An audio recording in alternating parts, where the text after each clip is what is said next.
2023년 12월 19일 대림절 셋째 주 화요일 거룩한 독서를 위한 성서 읽기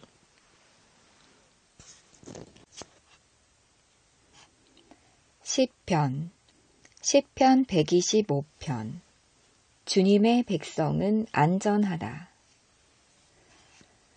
주님을 의지하는 사람은 시온산과 같아서 흔들리는 일이 없이 영원히 서 있다. 산들이 예루살렘을 감싸고 있듯이 주님께서도 당신의 백성을 지금부터 영원토록 감싸 주신다. 의인이 불의한 일에 손대지 못하게 하려면 의인이 분깃으로 받은 그 땅에서 악인이 그 권세를 부리지 못하게 하여야 한다. 주님, 선한 사람과 그 마음이 정직한 사람에게 은혜를 베풀어 주십시오. 주님, 비틀거리면서 굽은 길을 가는 자를 벌하실 때에 악한 일을 하는 자도 함께 벌받게 해 주십시오. 이스라엘의 평화가 깃들기를.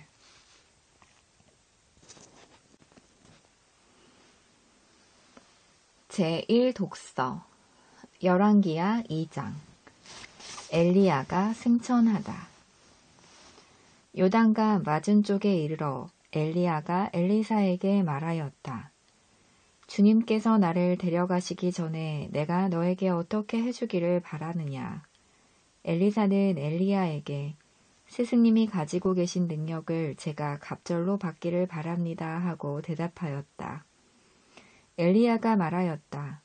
너는 참으로 어려운 것을 요구하는구나. 주님께서 나를 너에게서 데려가시는 것을 네가 보면 너의 소원이 이루어지겠지만 그렇지 않으면 그것이 이루어지지 않을 것이다. 그들이 이야기를 하면서 가고 있는데 갑자기 불병거와 불말이 나타나서 그들 두 사람을 갈라놓더니 엘리야만 회오리 바람에 싣고 하늘로 올라갔다. 엘리사가 이 광경을 보면서 외쳤다. 나의 아버지, 나의 아버지, 이스라엘의 병거이시며 마병이시여. 엘리사는 엘리야를 다시는 볼 수 없었다.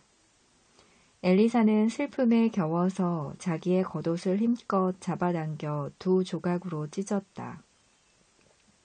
그리고는 엘리야가 떨어뜨리고 간 겉옷을 들고 돌아와 요단 강가에 서서 엘리야가 떨어뜨리고 간 그 겉옷으로 강물을 치면서 엘리야의 주 하나님, 주님께서는 어디에 계십니까? 하고 외치고 또 물을 치니 강물이 좌우로 갈라졌다.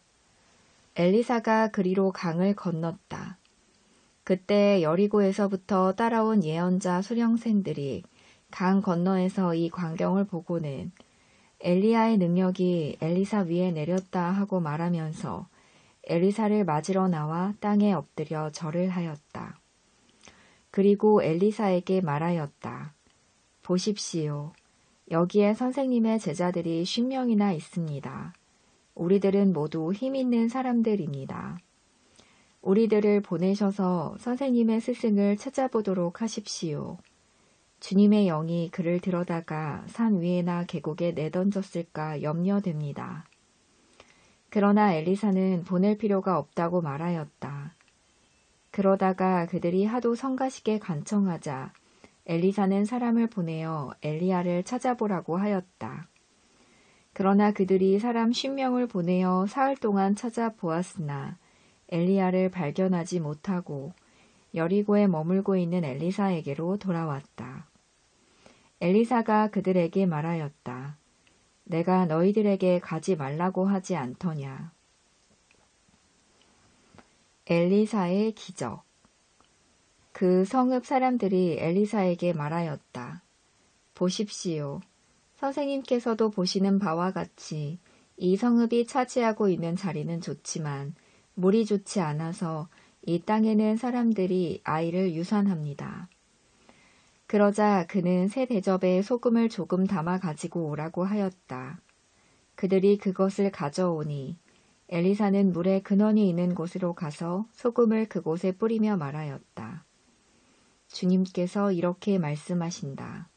내가 이 물을 맑게 고쳐 놓았으니 다시는 이곳에서 사람들이 물 때문에 죽거나 유산하는 일이 없을 것이다. 그곳의 물은 엘리사가 말한 대로 그때부터 맑아져서 오늘에 이르렀다. 제2독서 사도행전 3장 4장 베드로가 솔로몬 행각에서 설교하다. 그런데 동포 여러분은 여러분의 지도자들과 마찬가지로 무지해서 그렇게 행동했다는 것을 나는 알고 있습니다. 그러나 하나님께서는 모든 예언자의 입을 빌어서 그리스도가 고난을 받아야만 한다고 미리 선포하신 것을 이와 같이 이루셨습니다. 그러므로 여러분은 회개하고 돌아와서 죄 씻음을 받으십시오. 그러면 주님께로부터 편히 쉴 때가 올 것이며 주님께서는 여러분을 위해서 미리 정하신 그리스도이신 예수를 보내실 것입니다. 이 예수는 영원 전부터 하나님이 자기의 거룩한 예언자들의 입을 빌어서 말씀하신 대로 만물을 회복하실 때까지 마땅히 하늘에 계실 것입니다. 모세는 말하기를 주 하나님께서 나를 세우신 것 같이 너희를 위하여 너희 동족 가운데서 한 예언자를 세워주실 것이다. 그가 너희에게 하는 말은 무엇이든지 다 들어라. 누구든지 그 예언자의 말을 듣지 않는 사람은 백성 가운데서 망하여 없어질 것이다 하였습니다. 그리고 사무엘을 비롯하여 그 뒤를 이어서 예언한 모든 예언자도 다 이날에 있을 일을 알려주었습니다. 여러분은 예언자들의 자손이며 하나님께서 여러분의 자손들과 맺은 언약의 자손입니다. 하나님께서 아브라함에게 너의 자손으로 말미암아 땅 위의 모든 족속이 복을 받을 것이다 하고 말씀하셨습니다. 하나님께서 여러분 한 사람 한 사람을 악에서 돌아서게 하셔서 여러분에게 복을 내려주시려고 먼저 자기의 종을 일으켜 세우시고 그를 여러분에게 보내셨습니다. 베드로와 요한이 의회 앞에 끌려오다. 베드로와 요한이 아직도 사람들에게 말하고 있는데 제사장들과 성전 경비대장과 사두개파 사람들이 몰려왔다. 그들은 사도들이 백성을 가르치는 것과 예수의 부활을 내세워서 죽은 사람들의 부활을 선전하고 있는 것에 격분해서 사도들을 붙잡았으나 날이 이미 저물었으므로 다음 날까지 가두어 두었다. 그런데 사도들의 말을 들은 사람들 가운데서 믿는 사람이 많으니 남자 어른의 수가 약 5,000명이나 되었다. 아멘.